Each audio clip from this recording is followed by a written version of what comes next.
Hey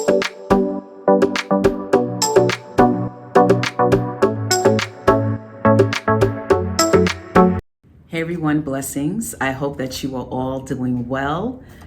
This particular topic here for this video has been on my mind all week long, and I just thought I would share my thoughts about what to do when people turn against you, what to do when people switch up on you and start treating you differently. So in this video, I'm going to share 4 things for you to think about if you're currently going through the situation, or if you have been in this situation, you're curious as to what I might be thinking about it and what I have to share on this topic. So yeah, let's immediately just get into it. What to do when people turn against you.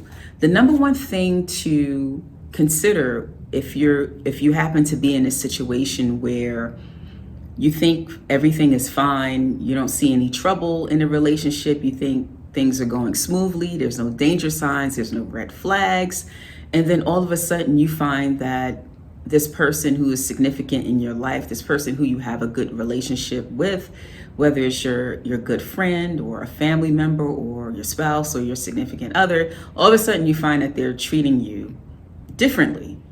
They are not returning your text messages. They might be giving you the silent treatment. They may not be returning your calls. They may be even mistreating you in certain ways. And you're just trying to figure out what this shift and what this change is all about. So the number one thing that you should be doing is trying to find out the truth. You should be trying to figure out what happened. If you care about this person, and if you care about the relationship, I think the number one thing for you to do is to find out what happened. Get the truth. Why has this person switched up on you in such a way? Why does it feel like they have turned against you, right? All of a sudden, or even through a period of time. So the first thing is, in getting that information, is to not immediately jump to conclusions, right? You want to kind of give the person the benefit of the doubt. Now, I have been guilty of this, like jumping to conclusions when I see a change in people that might be in a negative way. And I think that's normal for many of us. You know, we usually, a lot of us think of the worst. This person is this or this person is that way. But, what we need to keep in mind is to have a little grace and to show a little mercy toward people, because, sometimes it could be a miscommunication through a situation that you and the person has been through. Maybe they misinterpreted something that you did or something that you said, and just maybe there's just some big miscommunication, and that caused them to treat you differently or maybe to switch up on you, right? So that's why it's important for you to try to get the truth and basically try to go to that person and find out what happened, because a good relationship might, end over something that, over a miscommunication, and you don't want to be put in that situation. As we get older, it's harder to find quality relationships, and we don't want to end things with good people because of somebody took something the wrong way, right? So that's why it's important to find out what happened. And also, to that note, there's another side to it where you have some people, and I've known a number of people like this, that when they are going through a hard time in life, they're going through troubles and difficulties, and especially when people are battling addictions and things of that sort, what they tend to do, they will withdraw from the people that are closest to them. And, when they're going through things, and they may begin to behave differently and more distant because there's some shame there. They don't want anybody to find out what they're going through, so they'll withdraw. So it could be a situation where a person is going through something and they don't want you to see it or know about it, and it may have all to do with them and really not much to do with you at all. So that's why I say it's important to give people the benefit of the doubt before you jump to conclusions and start wagging your finger and, confronting them in that sort of way. But in order to get the truth of what happened in your relationship, you're going to have to confront the person that you care about, the relationship that you care about, right? So you're going to have to go to the person And what I would suggest that you do in a situation is not to be vague or general about how you feel with how they're treating you, right? Don't be so general about it. Be very specific when you go to the person. Like, for example, don't say, "Hey, I feel like you're treating me differently." Be very specific about how they're treating you, how they're treating you, in what way. So go to the how-tos when you approach them about their behavior and about the situation. So even put a timestamp on it. For example, you can go to your significant other or your best friend and be like, "Listen, I feel like over the past 3 to 4 months that you've been very distant and a little bit withdrawn with me, a little bit short with me. I feel like your attitude has changed in A, B, C, and D way." Be very, very specific. And then you want to ask them, is everything okay with you, right? Don't come at them pointing the finger, right? And so just say, is everything okay with you? Or did I do something? Or what's going on? So you definitely have to confront that person and to try to get the truth and try to figure out what happened in the relationship, but be as specific as you can about what's going on in a relationship. Don't generalize. Don't leave it open for interpretation. And sometimes the person, they're going to tell you what's going on, and sometimes they won't. So you have to be prepared for that as well. But definitely, if you care about the person and if you care about the relationship, try to find out what happened. And the next thing is, in that same vein, salvage the relationships that really, really matter. So when people turning against you and when people are switching up on you, there's another way that's done where there's a rumor that's been spread about you. Some people have lied on you. And if you've been in this situation, it's a terrible, terrible situation to go through.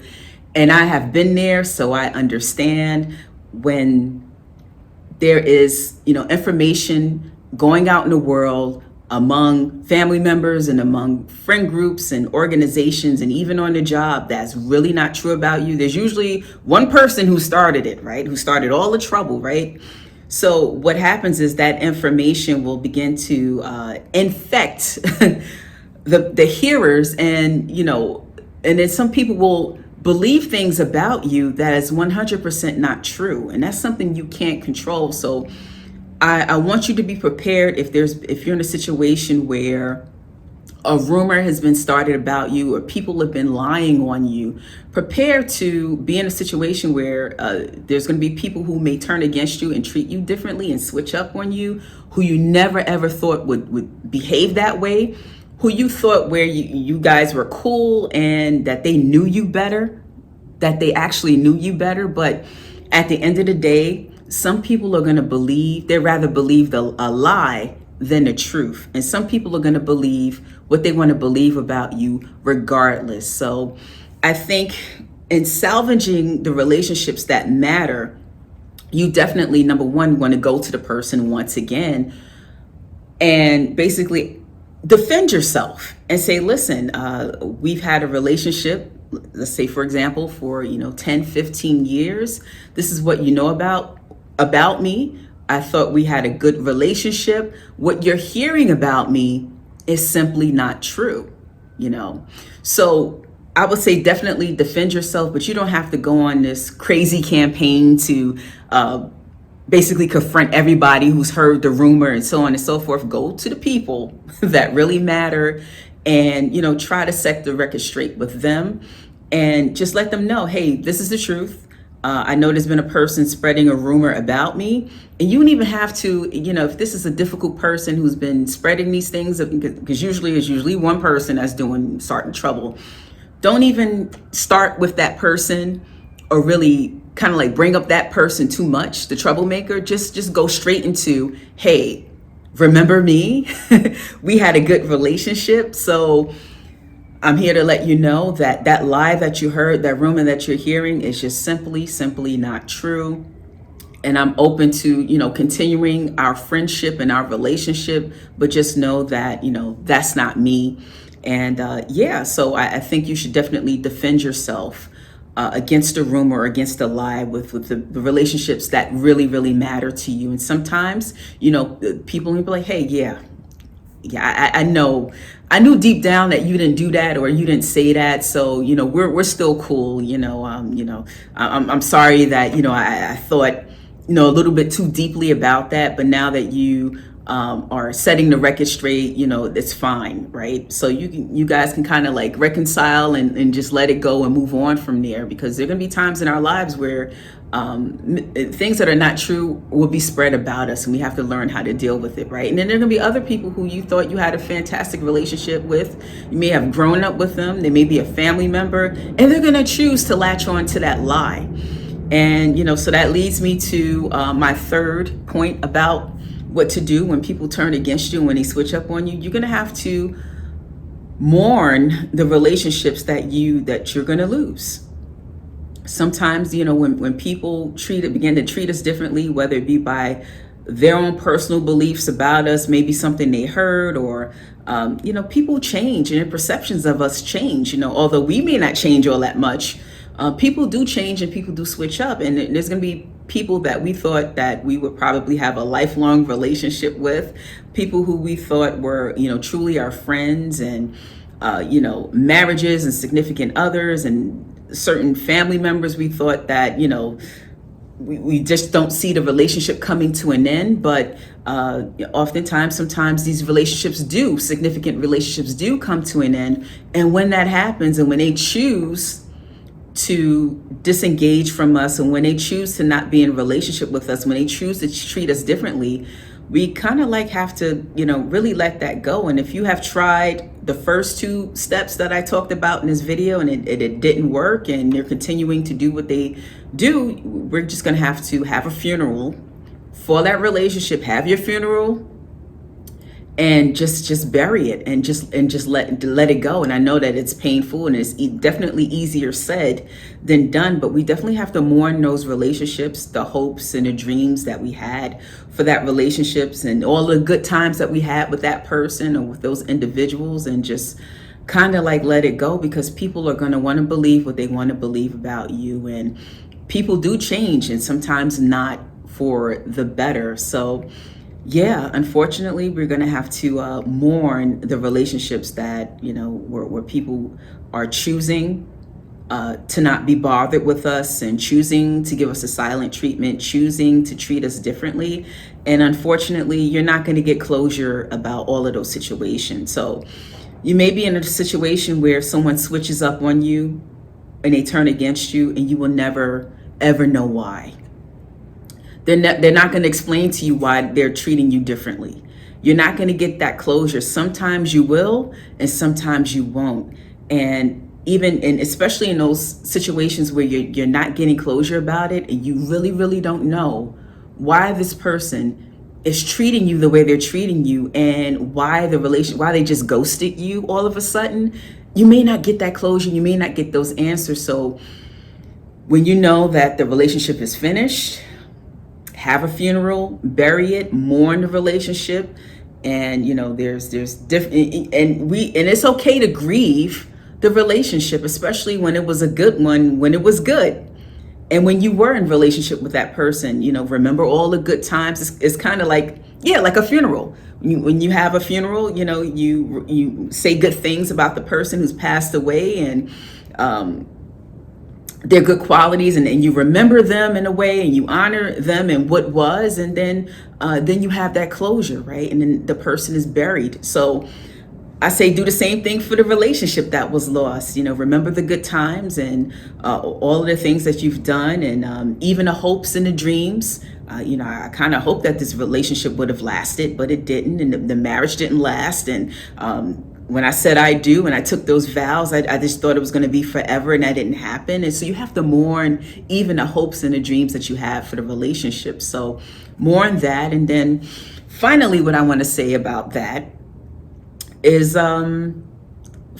definitely focus on the relationship that matters the most, and that's your relationship with God, right?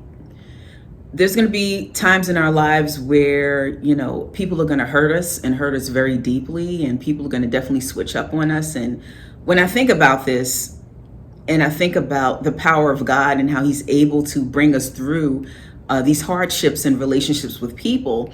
I instantly always think about, one of my favorite stories in the Bible, the story of Joseph, and how his brothers, who were so jealous of him, and we got to deal with that too, jealousy from family members and from friends and people who we really don't know, who felt a certain way about us all that time, and they were just waiting for the opportunity to like hurt us and harm us, right? People who we thought were, honest, and it's not that they switched up on us, is that they were being deceptive all along, and then they just executed their plan. You go into business with them, and then they betray you, and they take all your money, and they scam you. So we get into all kinds of, situations in life. And Joseph, he had his own brothers turn on him, and they were actually going to kill him, and then they sold him into slavery. And then eventually, he was accused of a crime he didn't commit and end up serving time for it. And all of these awful things happened to him, but God was with him all the time. And I just want to remind you that God is with you, regardless of what you're going through with people and the difficulties you might face. This is why our relationship with God is the most important, because when we go through these situations and when we go through these hardships, if we are anchored in the Lord and we prioritize our relationship with God, God will be able to sustain us and help us through these challenges. But if you don't have that anchor and that spiritual stability there, these are the things that will knock us off our feet. These are the things that will destroy us emotionally and in our soul and in our spirit. These are the things, because every time we experience that type of trauma, when we go through things in important relationships and with people who are close to us, and we experience those hurt, it's like little tears in our spirit and in our soul. And these are the things that slowly but surely will break us. But when we have the power of God on our side and in us and with us, and when we are connected to God on a daily basis and we prioritize that relationships, when these things do happen, what God is going to do, he's going to pull us together. He's going to heal us when we get hurt, right? So that is why our relationship with God, we should always focus on that, because when people do turn against us and when people do switch up on us, it won't break us. It won't break us. God will not allow it to happen. So that's what I wanted to share with you. When people turn on you, when people turn against you, number one, you want to find out what happened. Number two, salvage the relationships that matter. Number three, have a funeral, mourn the relationships that were lost. And number four, always, and I mean always, focus on your relationship with God, because that is exactly what's going to keep you. That's all I wanted to share with you in this video. Take care, God bless, and I will see you in the next one.